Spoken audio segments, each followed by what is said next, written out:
आप सबको प्रभु यीशु के नाम में जय मसीह की। और एक बार फिर से परमेश्वर ने ये सुंदर मौका दिया आपके सन्मुख आने का, ताकि कुछ बातों को हम याद करें।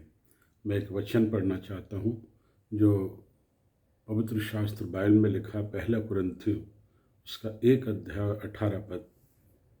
क्योंकि क्रूस की कथा नाश होने वालों के निकट मूर्खता है, परंतु हम उद्धार पाने वालों के लिए परमेश्वर की सामर्थ्य है। परमेश्वर इस वचन पर आशीष दे।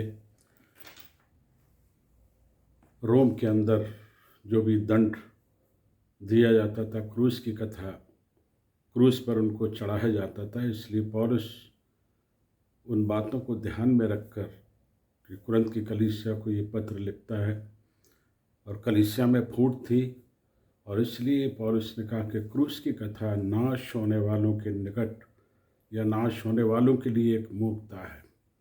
जब मैंने प्रभु यीशु मसीह को नहीं जाना, मैं नहीं जानता था, उससे पहले मेरे लिए ये क्रूस की कथा एक कहानी थी, मूर्खता थी। मैं अपने गले में भी क्रूस डालकर घूमता था, लेकिन क्रूस की सच्चाई नहीं मालूम थी।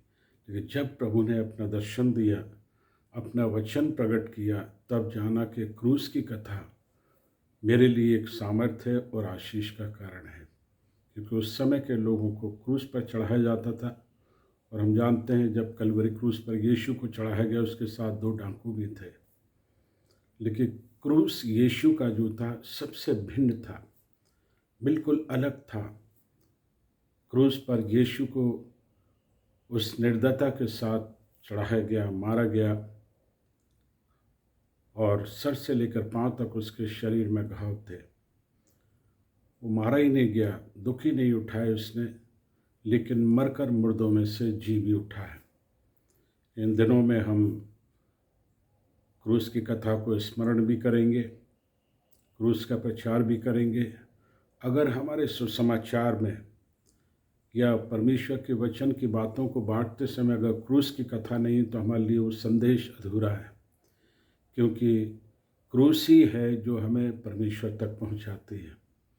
यीशु ने कलवरी क्रूस पर अपनी जान देकर मेरे लिए, हम सब के लिए रास्ता खोला कि हम उस क्रूस के द्वारा अनंत काल के जीवन को पा सकें। क्योंकि यीशु मारा गया, गाड़ा गया और मुर्दों में से जी उठा, आज भी जीवित है और पिता के दाहिने बैठा हुआ है, जो हम सबको लेने के लिए आने वाला भी। ये एक आशा मेरे और आपके पास है, कलीसिया के पास है। इसलिए हमें ये याद रखना है कि हमारे लिए, मेरे लिए, इस सारी दुनिया के लिए यीशु ने क्रूस पर अपनी जान दी है।